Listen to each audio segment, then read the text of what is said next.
ద్రోహి ప్రాజెక్టు ద్రోహి కాళేశ్వరం ద్రోహి కాళేశ్వరం ద్రోహి పెట్టినటువంటి మీటింగ్ కు నిరసనగా తెలంగాణ కిసాన్ కాంగ్రెస్ నిరసనకు పిలుపునిచ్చిన సందర్భంలో ఇవాళ వేల్పూర్ మండల కేంద్రంలో ఈ కార్యక్రమం చేస్తూ ఉన్నాం.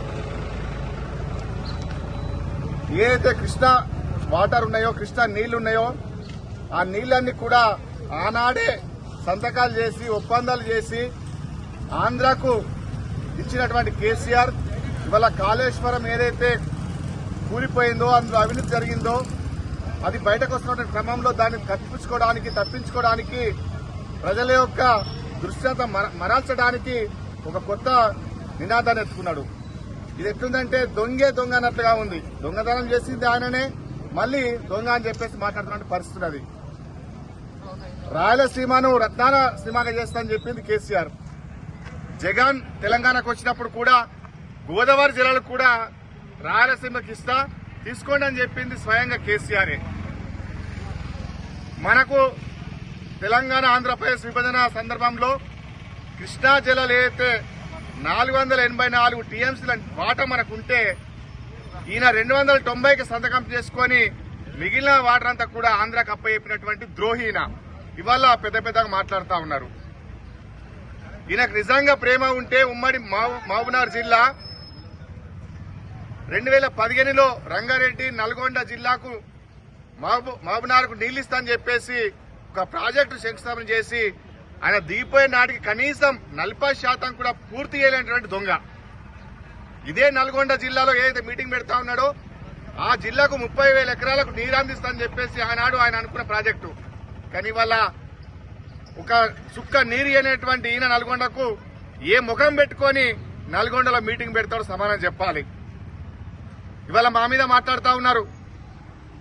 గవర్నమెంట్ ఏర్పడిన 30 రోజుల లోపే గౌరవ ముఖ్యమంత్రి గారు అదే ఉమ్మడి మహబూబ్నగర్, నారాయణపేట, కొడంగల్లకు సంబంధించి సుమారు 2,200 కోట్లతోటి లిఫ్ట్ ఇరిగేషన్ చేసి సాగుకు అందించే విధంగా నిధులు విడుదల చేసినటువంటి ఒక నిబద్ధత గల కాంగ్రెస్ పార్టీ. కానీ ఈయన 10 ఏళ్లలో ఉండి కూడా ఆనాడు కాంగ్రెస్ పార్టీ అంతకుముందు 10 ఏళ్లు ప్రాజెక్టు 90% పూర్తి చేస్తే ఇప్పటి వరకు కూడా మిగిలిన 10% కూడా పూర్తి చేయనటువంటి దొంగ. మేము అంటున్నాం, నీకు ఏదైతే దీంట్లో అనుమానాలు ఉన్నాయో, ఏదైతే నీకు ఇంట్లో ఇబ్బందికరమైన ఉన్నాయో అసెంబ్లీకి వచ్చి మాట్లాడు, శాసనసభలో మాట్లాడు. గౌరవ ముఖ్యమంత్రి గారికి చెప్పారు, మీరు రండి, అసెంబ్లీకి రండి, ప్రాజెక్టు మీద చర్చ చేద్దాం, అవసరమైతే 2 రోజులైనా మాట్లాడదామని చెప్పేసి అంటే ఎందుకు రావట్లేదని మేము అడుగుతా ఉన్నాం.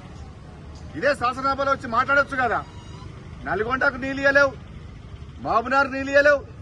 ఇవాళ అదే నల్గొండకు పోయి అక్కడ మీటింగ్ పెట్టి రైతులు రమ్మని చెప్తా ఉన్నా. ఏ ముఖం పెట్టుకుని పోతున్నావు, అసలు సిగ్గుందానికని అడుగుతా ఉన్నాను. ఆర్ఎల్ఐ ప్రాజెక్టు టెండర్లు వేసే ముందు ఏదైతే అఫెక్స్ కమిటీకి ఢిల్లీకి పోవాల్సిందో ఏనాడు కూడా పోయి ఎక్కడ మాట్లాడలే. అప్పుడు ఇదే హరీష్ రావు ఉన్నారు, నీటిపారుదల శాఖ, కేసీఆర్ ముఖ్యమంత్రి గారు ఉన్నారు. ఎందుకు పోలేదు, ఎందుకు మన గురించి మాట్లాడలేదని మేము అడుగుతా ఉన్నాం. పోతిరెడ్డి వారితోటి ఏదైతే దానికి బుక్క కొట్టి నీళ్లు తీసుకపోతే కూడా ఎందుకు ఒక్కరోజు కూడా మాట్లాడలే. కాంగ్రెస్ పార్టీగా మేము ఆనాడు మాట్లాడినాం. కానీ నువ్వేం చేసినావు 10 ఏళ్లలో? ఏ ముఖం పెట్టుకుని వల్ల మళ్లీ ప్రాజెక్టులు కాంగ్రెస్ పార్టీ ఇచ్చిందని చెప్పేసి కాంగ్రెస్ పార్టీకి నిబంధన ప్రయత్నం చేస్తా ఉన్నాం. స్వయంగా నీ ఆయంలోనే బడ్జెట్ లో కూడా 200 కోట్లను కేటాయించి దాని నిర్మాణం కోసం, మెయింటెనెన్స్ కోసం ఇచ్చిన మాట వాస్తవం కాదా?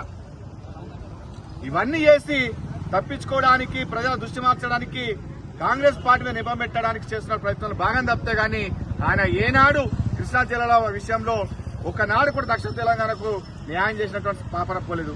అదేవిధంగా ఉత్తర తెలంగాణ కూడా నువ్వేదో కాళేశ్వరం తోటి 1 కోటి ఎకరాలు అన్నావో అది పూర్తిగా నిర్వీర్యమైపోయి పూర్తిగా కూలిపోతున్నటువంటి పరిస్థితి.